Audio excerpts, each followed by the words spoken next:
Yo, what's up guys? It's the new sensation, Big O Notation. I'm back with another video. I know I've been gone for a little while because I was doing like exams and stuff, and I took a little bit of a break at the start of my summer. But hopefully I'm going to be back to making a bit more regular content for you guys. So I appreciate you guys sticking with me through this little drought of content. But I'm back. And I'm back with a bit of a special video because in this video I'm not going to be profiling just one deck, but I'm actually going to be quickly trying to run through three different decks, or three different versions of a deck. And that is for one of my subscribers by the name of James Frost. Shout out to James Frost. He says that he loves mill decks and he used to play them when he played Yu-Gi-Oh! That's always good to hear because I came from playing Yu-Gi-Oh! And I was always a fan of mill decks, although I never managed to put together one for Yu-Gi-Oh! Because I just never got together the cards in real life. And he was asking me to put together a bit more of a consistent burn deck, and he was saying that he's looking into the red Bardock deck from set 13, but if there's a competitive burn deck then he will build it. Off the bat, there's actually quite a few burn decks in Dragon Ball TCG, although it's weird because they're kind of a lot more interactive than they might be in Yu-Gi-Oh! So the only proper uninteractive burn deck is Invoker, so I definitely recommend checking out Red Blue Invoker, or Red Blue Launch as well, kind of runs the same cards and uses the same strategy. Those two decks are looking to stall until turn 5, and then they have a huge burn combo which can just get through 6 life, and it's very, very hard to interact with that. So if you're looking for a more like control combo style deck, I definitely recommend going for Red Blue Launch or Invoker. You could also consider playing Red Green Launch. It's probably not considered a burn deck per se, but it runs the Red Green Piccolo Jr., which burns through life. But that is the only burn card in the deck. But if you're looking for something more aggressive and that draws quite a lot and does a lot of stuff in the combo step, maybe playing some rival red-green cards, I definitely recommend going for Red Green Launch, although it doesn't have quite as much burn as the Invoker deck or some of the decks that I'm going to go through today. One of the decks that I'm not going to really talk through this one very much because it's not very competitive. It's just something that I was toying with. I haven't tested it all that much. I've played maybe like 1 or 2 games of the deck, and it's a bit more of a fun deck. But this is the Yamcha burn deck that I have been toying with a little bit. So the Yamcha has an effect where when he attacks you get to look at the top 2 cards of your deck, add a red card among them to your hand, and then place the remaining cards in the drop area, and he gains 5k. So it has some nice searchability, and it's pretty helpful for this deck because the deck is very kind of explosive if you can get the right cards to your hand. And then he also has an effect if you have a red Unison in play when your opponent takes damage from a non-keyword skill on your battle cards or Unison cards, so that will be burn damage. Then you get to burn your opponent for 1 damage, but then the skill gets negated for the game. So you basically get to burn through 2 life if you're burning 1 on the awakened side of the leader. This deck is very, very I wouldn't recommend playing this at like a high level tournament. It's very inconsistent, but it's a lot of fun to play if you can get the combo off correctly and consistently, because if you can draw the Piccolo Jr. with some of your other combo cards, basically if you draw Piccolo Jr. you just get to free play a bunch of your cards from your hand, like the Bardock the Resolute, or I believe you get to free play this guy as well when your opponent takes damage from a skill. And then when you have like a Unison out, you can free play this guy. If you have multiple battle cards out, you can play the Mercenary Tau if you have 3 or more cards out. And then when you're rivaling your Gogeta, you can bring out the 4-drop Gogeta, and he burns for an extra life when he's switched to rest mode by Alliance, and Piccolo Jr. burns a life when he activates Alliance, so that's 2 life off the bat. So it's a very inconsistent deck. You basically rely on drawing the Piccolo Jr., but it's a lot of fun to play when you can get it off. And if you're looking for something a little bit more fun, maybe just something to mess around with on Untap, then I'd definitely recommend giving this a try. I'll have the links to all of these decks in the description, so if you want to check any of them out, they'll all be down there. Definitely recommend trying any of them out. But the main deck that I want to go through today is the new King Vegeta deck that came out in set 13.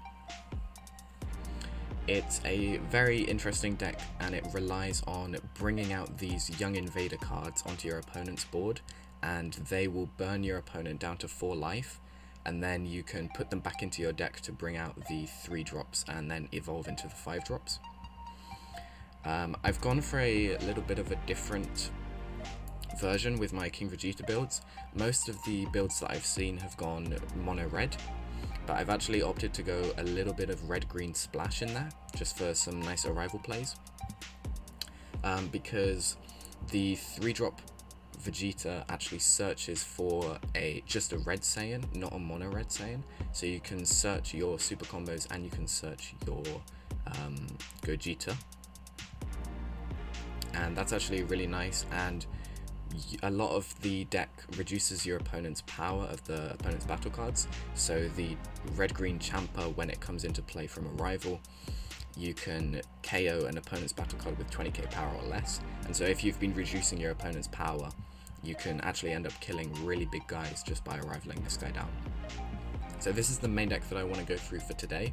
I have a budget version and I have a little bit more of a competitive version for those that are looking to try out maybe a budget version just to start off with and then go into the more competitive version, because this is specifically because James Frost said that he'd only been playing DBS for 2 months, so I don't want to like profile just a massively competitive deck and it's like, yeah, you have to invest £500 into this deck or you're not going to be able to play the game. I want to be able to cater to all of the different needs of the people that might watch this video. So this will be the main deck that I go through for the video, and then I also have a more competitive list over here, and I'll have links to both of those in the description, and I'll quickly go over this towards the end of the video, so just try and skip towards the end if you're interested in the more competitive version. But for the budget version, the leader places the field card into play automatically from your deck when he's placed in the leader area. So at the start of the game you get your leader out and you get the field card out. And the only other effect on the leader is when this card attacks, you look up to 5 cards from the top of your deck and you get to add a mono red Saiyan card with an energy cost of 5 or less among them to your hand. So important things to note from that is that it's mono red, so with your leader's top 5 search you cannot search the Gogeta and you cannot search your super combo. That is a shame for this deck, but often you have so many different search targets in the deck that it doesn't really matter. You do not want to be adding the young invaders to your hand most of the time, but you have your 3-drop Vegeta you can search, your 3-drop Goku, your 5-drop Vegeta, your 5-drop Goku, and then there's this Goku which is a mono red Saiyan, and this Bardock which is a mono red Saiyan. Oh, I also want to specify, for this budget version of the deck, I have made a challenge for myself to create the deck without any super rares, any special rares, or any of the King Vegeta tournament pack stuff. The only tournament pack card in the deck is this Chain Attack Bardock, and I will get onto that a little bit more when I go over the Bardock, but in short, I think that the card will end up being a little bit cheaper. Out of the cards coming out of the tournament pack, the main chase cards will be the Gogeta Zeno, and the Raditz promo and the Vegeta promo for this deck. So the Bardock promo will probably not be that expensive, sorry, and will probably hover around maybe £5 to £10 at the most. And it's also relevant to James Frost because he said that he's going to be building the red Bardock deck anyway. So I figured that I'd allow myself the Bardock promo in the deck because he's already going to have it anyway. The awakened conditions for the leader is when you or your opponent's life is at 4 or less, you can draw a card and switch up to one of your energy to active mode, and then add cards from your life to your hand until you have 5 life left, and then flip this card over. This is a really good awakening condition for the leader because you're going to be burning your opponent down to 4 life with your Young Invader cards anyway. So it's actually perfect because you're guaranteed to be able to awaken when you burn through your opponent's life, and that means that you can actually build this deck quite aggressively. For the budget version of the deck, I've not built it massively aggressive, but I've still tried to keep to the aggro roots of the deck.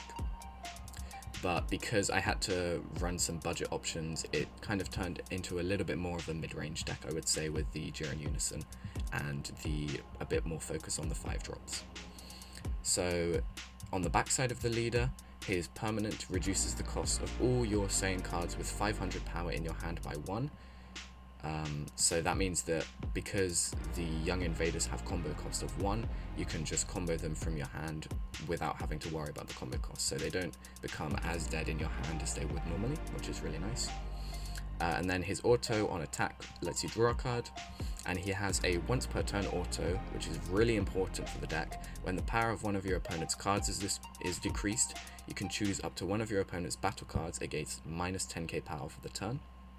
So that's a really incredible auto because it's live on both your and your opponent's turns, and it triggers just when your opponent's card is decreased.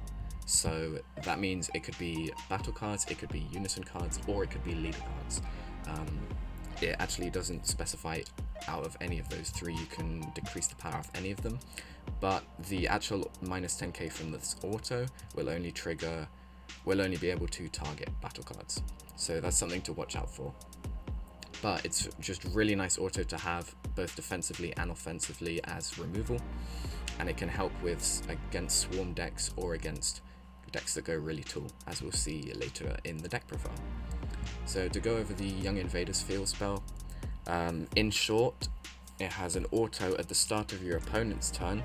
You can play a red Saiyan with 500 power from your deck to your opponent's side of the board, but then if you play a card, you can't play battle cards that aren't red Saiyans for the turn.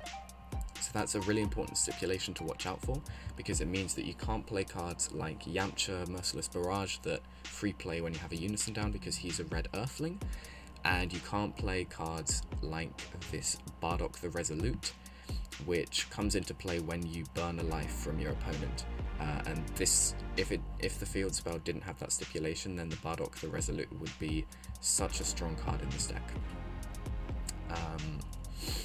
But it doesn't specify mono red Saiyans, so you can actually still play the Vegeta, and you can also play your super combo down, which is really important because the Nappa super combo plays itself after you first combo with it from your hand, which is really nice, and those are both red Saiyans. But something else to watch out for is you cannot play the Champa and Beerus from your hand if you're playing a Young Invader to your opponent's side of the board. But that's okay because you're playing the Young Invader to your opponent's side of the board during your opponent's turn, and often you want to be playing the Champa and Beerus on your turn because that will make the most use of the double strike effect that it has.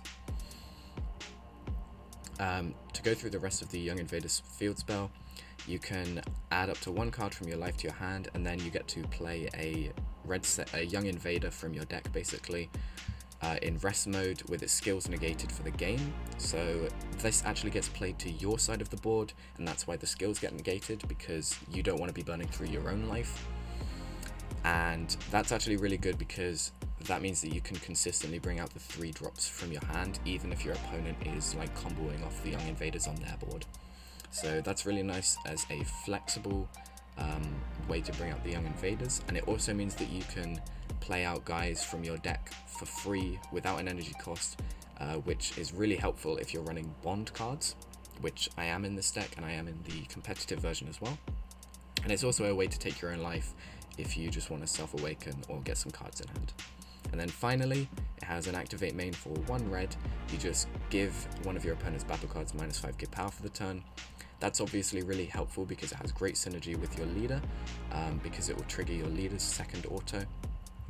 and that will be a straight -15 or a -5 on a really small guy, and then a -10 on another card. So it's just a really nice flexible card if you don't have another way to minus power.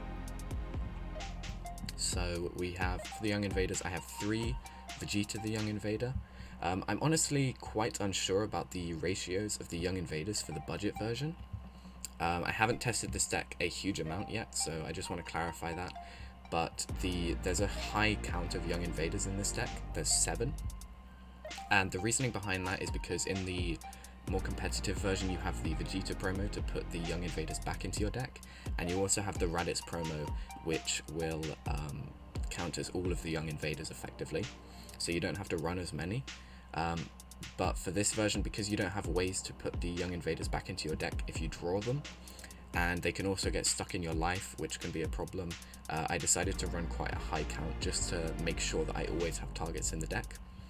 But if you feel that you're always having targets, you always have multiple targets in the deck and you don't need to worry about the Young Invaders as much, I definitely recommend cutting down some of the cards for the Young Invaders. Maybe cutting the Goku down to 2 copies would be a good idea, stuff like that. So the Vegeta has the effect, when this card is played, if your life is at 5 or more and your opponent's leader is a Red King Vegeta BR card, you place a card from your life into the drop area, then draw a card. So this is just when you're giving this to your opponent, then they have to place a life from their life to the drop area, and then they draw a card. So they're effectively burning a life. And then again, this card is going to be on your opponent's side of the board when its skills are active. So when one of your cards is attacked, it gets -5k power. So if your opponent has this card on their board, when you're attacking one of their cards, it will get -5k power once per turn. Something to watch out for is this card has unique, so you can't play multiple copies of this guy to your opponent's board. But that is the reason why I'm running the 1 copy of Broly, because he also has the effect to burn through your opponent's life. So if you want to burn through your opponent's life really quickly, and you already have a Vegeta on your opponent's side of the board, you can play down the Broly. And he also has another hindering auto for your opponent, where when they play a battle card the first time on their turn, they have to send a card from their hand to the warp until the end of the turn, which is really inconvenient for your opponent. And because both of these cards are 1 cost 5ks, it can put your opponent behind to be getting rid of them from their board by comboing them off. For the final Young Invader, this card doesn't have Young Invader in the name, but it is effectively a Young Invader because it has 500 power. It's just the Goku. This is a 0 cost 5k combo, which is really annoying, but when it's played, you can switch it to rest mode. So it doesn't have any of the hindering autos and doesn't have the burn effect, which is really annoying for the deck, but it does guarantee that it's going to stay on the board because your opponent can't combo it off because it's in rest mode. So if your opponent is constantly comboing off your Young Invaders, it could be a good idea to play this Goku down if you have the 3-drop Goku in hand, and then that will guarantee that you have a play for next turn, because they can't combo off a rest mode card. But all in all, I'd maybe consider cutting the Goku down to 2, but the Vegeta at 3 is okay because the Vegeta chain is going to be the main chain of the deck. I'm not so worried about the Goku chain because the Vegeta chain is this really strong one. And speaking of the Vegeta chain, we have this 3-drop Vegeta. He's unique critical. When he's played, you can look at the top 5 cards of your deck and add a red Saiyan with energy cost 5 or less, or a red Unison card with a specified cost of 1. That second part is irrelevant to this deck because we're not running the Unison because it's an SR, and as I stated earlier, we're not going to be running super rares in this deck because it's a budget deck profile. You can probably get this deck for like the total cost of maybe like 20-30 quid because it's going to be really cheap, and if you go to locals consistently enough, you'll just naturally accumulate these cards because most of them are from the new set and people will probably just give them to you honestly. But really nice about this deck is it stipulates just a red Saiyan, so you can search your super combo and you can search the Gogeta with this. It doesn't stipulate mono red Saiyan. And then the way that you play this card is tapping a red energy. You can choose one of your or your opponent's Raditz BR or Vegeta BR cards with 500 power and place it to the bottom of the deck and then play this card. So you're effectively playing the Vegeta for 1 energy, you're getting a 19k crit, and you're getting a top 5 search, which is incredible value. And the fact that it says your or your opponent's is really good, because you can sometimes play the young invaders to your board with the field spell. So that's really nice for the activate main, and that's going to be the main aggressive card of the deck. I'm also running 3 copies of the Goku. He's a blocker, and he's a bit similar to the 4-drop blue-yellow Goku hit card, in that he can become a double blocker effectively. So at the end of the turn, or when this card activates its blocker skill, you switch this card to active mode. So you can swing with this card, and then at the end of your turn, you switch him to active mode, and then you can block, switch him to active mode, and block during your opponent's turn. So he becomes a swing and double blocker, which is really nice. And then you play him in the same way as the 3-drop Vegeta, but instead of bottom decking a Vegeta card, you have to bottom deck a Son Goku card. So that's really nice, just offers some really good defense for the deck, and also allows you to be aggressive without having to worry about what your opponent's going to do, because you know you're going to be able to double block as long as they can't remove this card. It's obviously not as good as the Vegeta, because the crit and the top 5 search are just more valuable than the double blocker. So I'm only running 3 copies, but it's still a really strong card, and I definitely recommend running it in the budget version. For the main boss monster of the deck, we have this big guy Vegeta, SSB Vegeta at full power. He's Deflect Double Strike, so he's definitely coming out on the board with Deflect, and he has EX Evolve. For 3 red energy, you draw a card and evolve onto your 3-drop, but he can only be played with the Evolve. If this card is in rest mode, when one of your opponent's battle cards is played or attacks, you choose that card and it gets minus 10k power for the turn. Notice that this is not a once per turn auto, so that is really huge, because if your opponent is playing a battle card and then trying to swing with it, they're going to get minus 20k off the bat, and it will trigger your leader's auto to give another battle card minus 10k. So even if you're playing against Dark Broly, if they play down a Dark Broly and then swing, it just dies from your double Vegeta trigger and your leader trigger. So it's a really, really strong card, and they basically have to find some way to remove it because it doesn't have barrier. But other than it not having barrier, this card is amazing. And then when this card is removed from your opponent's battle area by a skill, or from your battle area by an opponent's skill, you place a card from your opponent's life in their drop area.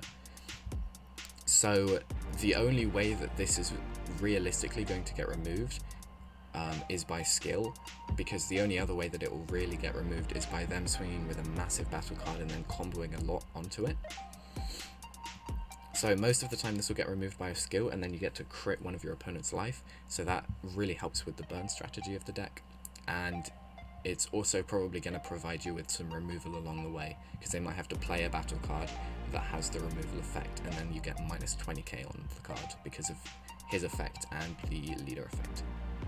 So we're running 3 of him, and that is going to be hopefully most of the time your turn 3 play. You have another turn 3 play of this Son Goku. So he's Deflect Dual Attack Blocker. He evolves for 3 energy with the same conditions, but over a Son Goku with 3 cost. This card can attack your opponent's battle cards in active mode. That's really nice because he has dual attack, so he can effectively do that twice if you need to remove 2 cards on the board. And then he has an auto for once per turn. If your leader is a Red Saiyan, when this KOs one of your opponent's battle cards with an original energy cost of 2 or more, or is removed from your battle area by an opponent's skill, deal a damage to your opponent. So this is again working towards that burn strategy. If you're going to be swinging at your opponent's battle cards with this card, you can potentially burn through more of your opponent's life if they don't combo out, which is really good. And this guy's 25k dual attack, so they have to combo out a lot of cards to guarantee that they're okay.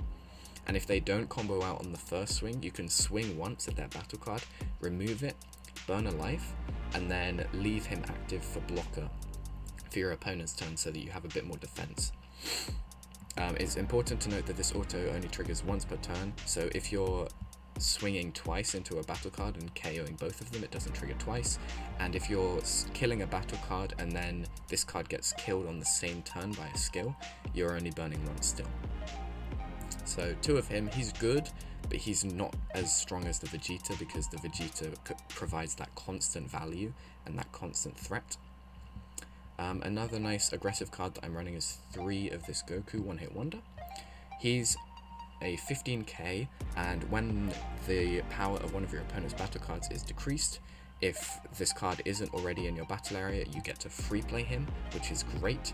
You just get to freely play out a 15k body, and you're going to be minusing battle cards a lot in this deck, because that is the main way that you remove cards with this deck. He also has an activate battle where you send this card from your drop area to your warp for 1 red energy, and then you give a battle card minus 5k power. This can be really good because it triggers in both players' turns because it's an activate battle. And so if your opponent is swinging for game on maybe a 15k battle card, you can use this effect, and then it will trigger your leader's auto and kill the battle card. Even if they're not swinging for game, this can just be a good play if you have the energy spare. So for the TP card of the deck, I chose to run 3 Chain Attack Bardock. I understand this is kind of cheating the rules that I specified at the start of the profile, where I wasn't really running any tournament pack cards, but like I said earlier, I think this card is going to be pretty cheap because the Bardock deck hasn't been known to be doing all that much at the moment. And obviously with events opening back up again, with the whole virus situation dying down, we're going to be able to have access to more tournament pack cards a lot easier, which is really nice again to make this cheaper. So I think that this is still a good budget option, and it's so strong in the deck as well. It's a really, really good card because it has permanent bond 3 with red Saiyan cards and or Bardock crew cards. This card gains 11k power and critical. So if you have 3 guys on the board, he becomes 15k crit for 1 energy. Is incredible. And it's really easy to accomplish as well because you can play this guy down for 1 energy. That's already one of your conditions met.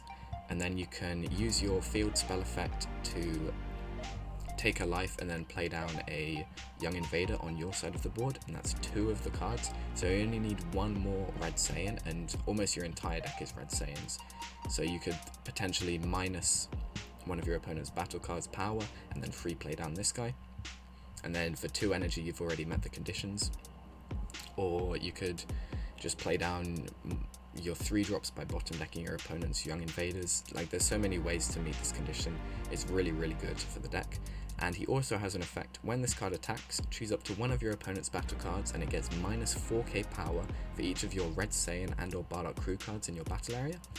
That again is incredible because obviously it's minusing power, so it'll trigger your leader's auto.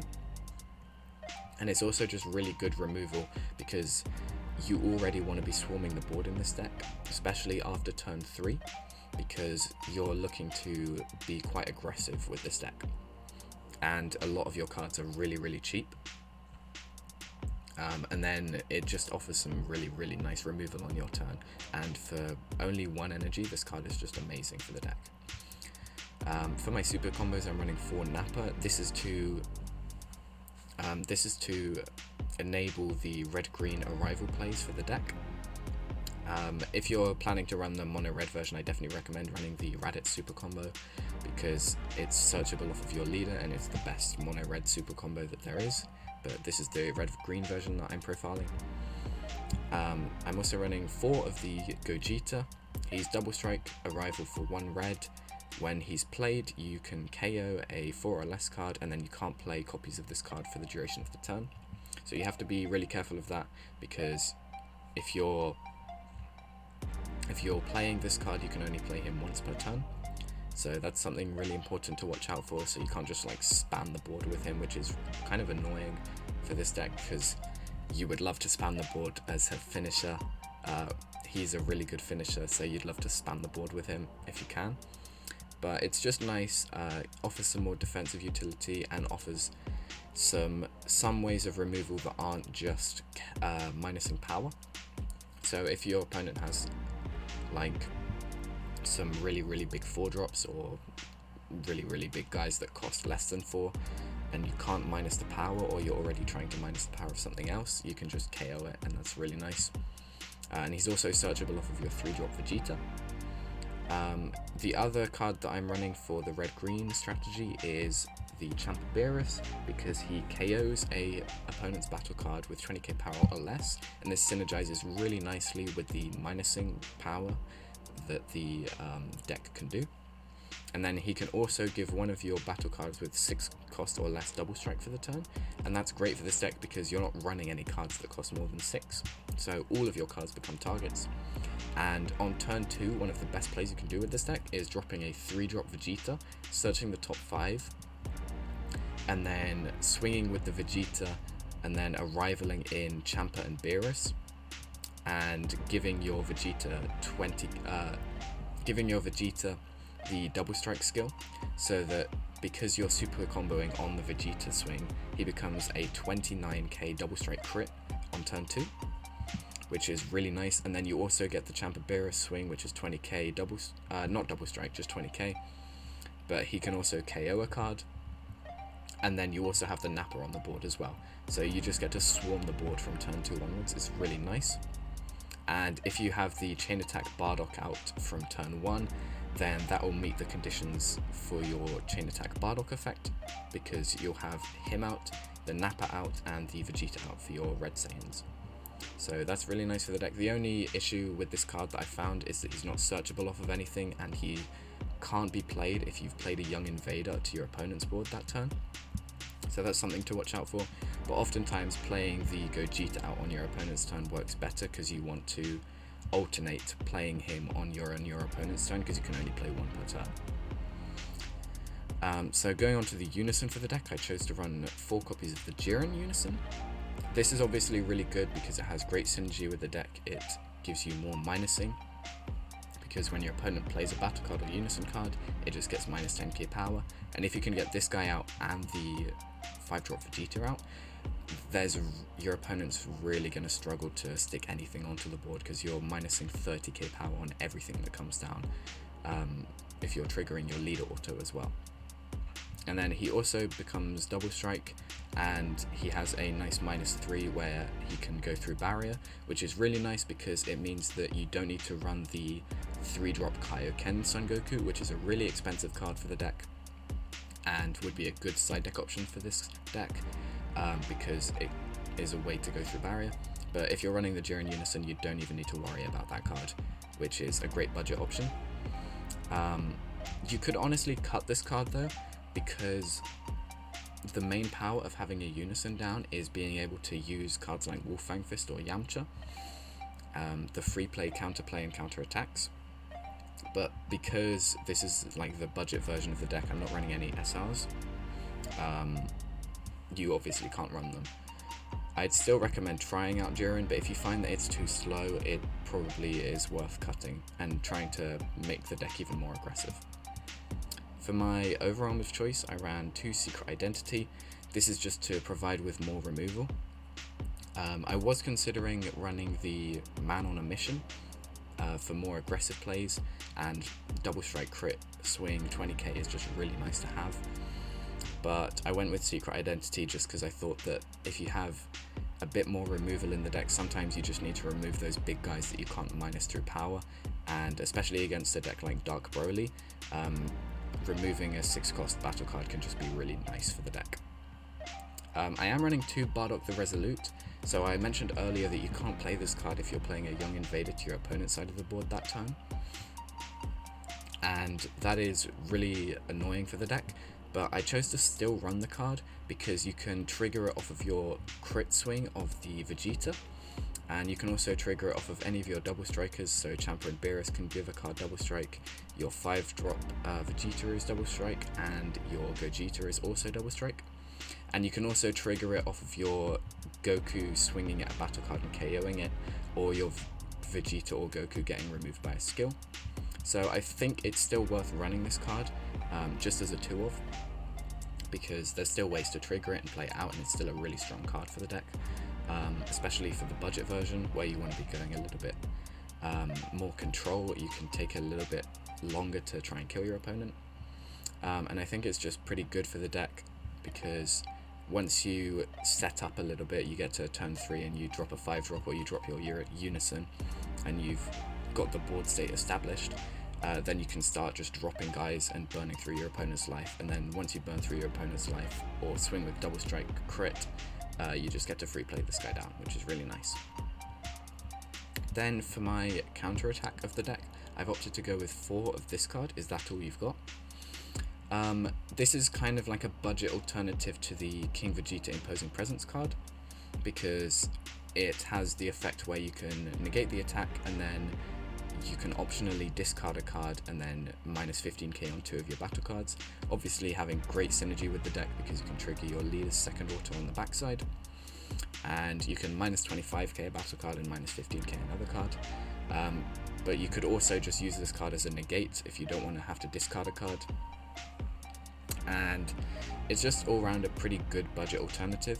You could theoretically run After Image technique if you're finding that you're struggling to keep energy active during your opponent's turn because it has that sparking effect, but I figured that Is That All You've Got is a good option for the deck. Down here in the side deck I have a few options that I was considering running for the deck, but I found were just either too expensive in terms of energy costs for what they did, or I just thought that they wouldn't fit with the identity of the deck. So for example, this Bardock in combination with the Beerus would be really good in a fully aggressive version of the deck, and it obviously has great synergy with the deck because the Beerus can actually be comboed with one of your red cards to complete the conditions for an arrival. So that's really nice because it's obviously a green battle card. And if you want to cut the Secret Identity Marseillan and maybe a couple of other cards, like cutting down on some of the Young Invaders and maybe the Goku chain a little bit, maybe cutting the Bardocks as well, if you're finding that you don't want to pay the however much they end up costing, then you could maybe try and run the Bardock and Beerus in there. I would recommend maybe starting out at 3 on each copies, and then maybe upping the Bardock to 4 copies if you find that it works well.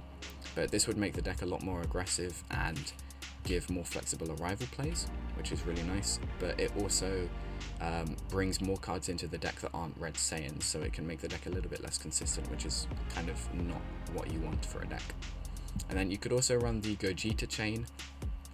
There's also a 6-drop Gogeta and an 8-drop Gogeta that can evolve onto this card, and then the 8-drop evolves onto the 6-drop, I think. That's a really good option for the deck, I think, if you're looking to take it into a more of a control variant, where you're looking to just stall out the game, maybe looking to kill them on more like turn 5, turn 6, and you could maybe run Fu Shrouded in that version as well.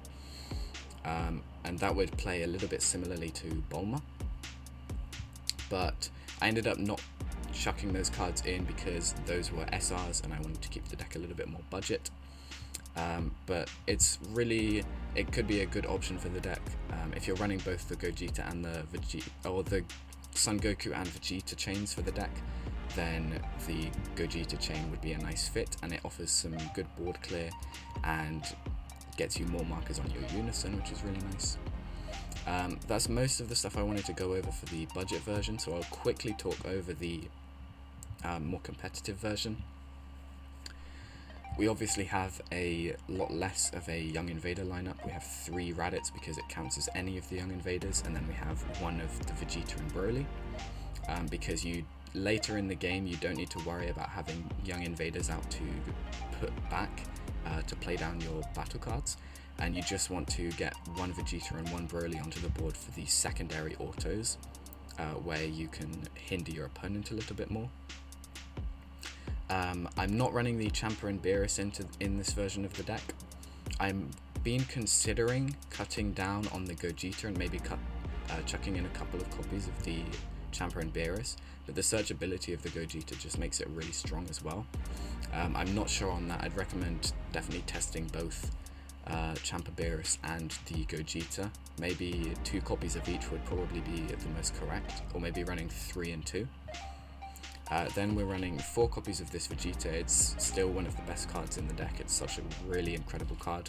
1 energy for 19k crit and a search is so good.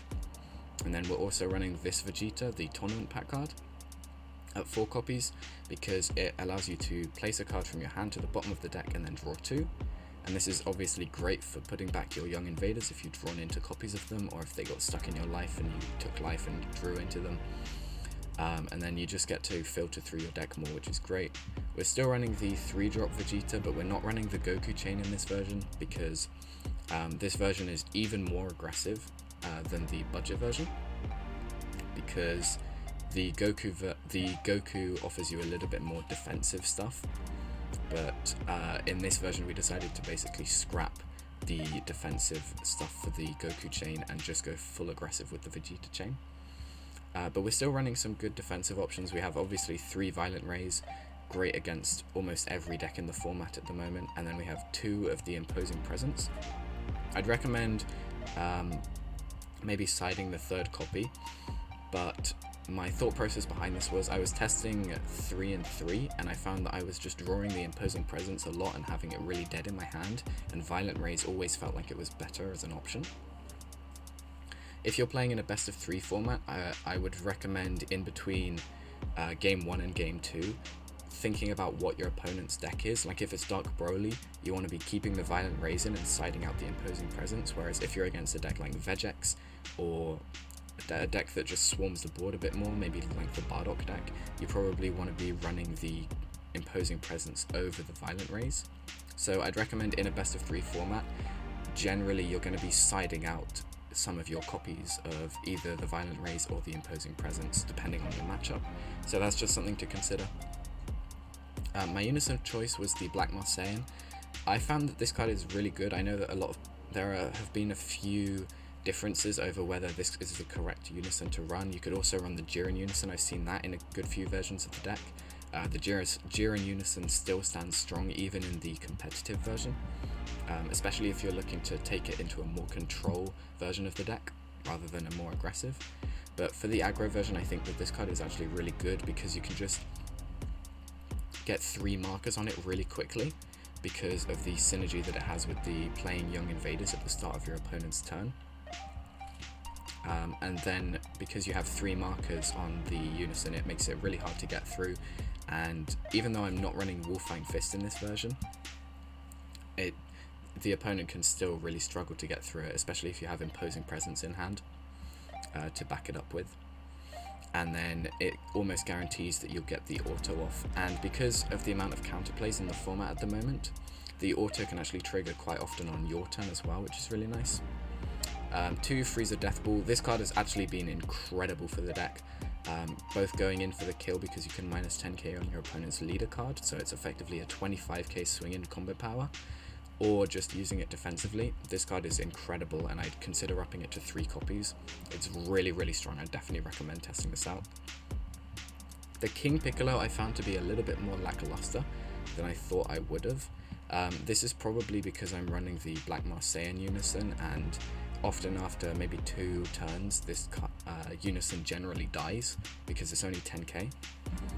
So I definitely recommend testing out the Jiren unison for this deck as well if you want to play the deck as a more control deck. And maybe you could cut this card for something else, but I think that it's still a good option to have just as like a finisher where you can drop down this guy for however much energy, like 2 energy or 3 energy, stick another copy underneath, and then you've met the conditions for the King Piccolo. Then I've got 2 Bardock fighting against Fate. This is just the best overarm card to have in any aggressive deck, I think, because it offers 25k dual attack, which is incredible, and it is a TP card, so it's a little bit more expensive, so I didn't have it in the budget version, but it's really, really strong for the deck. I would also consider testing out the Bardock Beerus combo that I was talking about for the budget version. If you skipped over, then I was talking about running Beerus Godly Majesty and Bardock Awakened Instincts, because the Beerus offers you a green card which you can use for arrival plays, and it's an even more aggressive combo, and it helps you filter your deck, which is really nice. So if you're planning to maybe cut the King Vegeta from the deck, I would maybe recommend testing out that combo instead of the Bardock Overarm. But the Bardock Overarm is just a really good staple card to go for. For my secret rare, I'm running Heroine's Lineage. I think that this is oftentimes the correct secret rare to run in any sort of aggressive deck, because it offers you a little bit of defense if your opponent is swinging for game with a battle card that costs 7 or less. But most of the time it's just a 1 energy, I'm going to take your big guy and swing at you with it.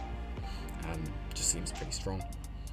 Then we still have 3 copies of the One Hit Wonder. This card is incredible, just a free 15k beat stick on an aggressive deck is so good.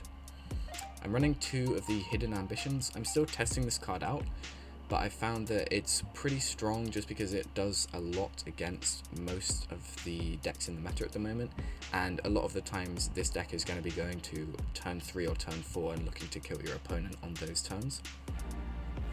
But obviously this card is really good against Dormant Potential, or a card like Wolfang Fist, or also the main card other than the free counter attacks that you play off Unison, is the Dimension Magic or any of the Sparking Negates. If you're finding that you're not running into those cards as often, I would recommend cutting this card or maybe moving it to the side deck, but for a best of 1 format I'd recommend running 1 or 2 copies of this card. And then finally I'm running 2 Chain Attack Bardock. I honestly think this card could go up to 3 in this version. It's been overperforming for me a lot, and it's just really strong. And I've also been running 2 of the Legend Personified. This card has Unique, and it has Bond 3. If your opponent has 3 or more energy, it becomes 25k until the start of your next main phase, and you also get to draw when it's played. So it's a cantrip that can become 25k beta. It's just really strong as an aggressive finisher, because 1 energy for a 25k body is incredible. So that's pretty much the deck profile, or deck profiles I should say, that I went through. Shout out to James Frost again, thank you very much for the support, and I hope you enjoyed the deck profiles. I'll have the link to all of these in the description like I said earlier. But yeah, I hope that I covered through everything that you were expecting from this video. I tried to cover different options for like the control versions of the deck, the aggro versions of the deck, competitive versions of the deck, and budget versions of the deck. So I hope that that was substantial enough. So if there are any other deck recommendations that you'd like to submit, just comment them on any of my videos, comment them on this video, comment them on my last video, whatever. I will definitely get around to all of them. I'm just taking a little while because I took a massive break for about a month, but I'm back now, and hopefully I am back for good. I can keep making content, but that's enough from me for today. Thank you guys for watching. I hope you enjoyed the video. Like, comment, subscribe, all that good stuff, and I hope you have a good day.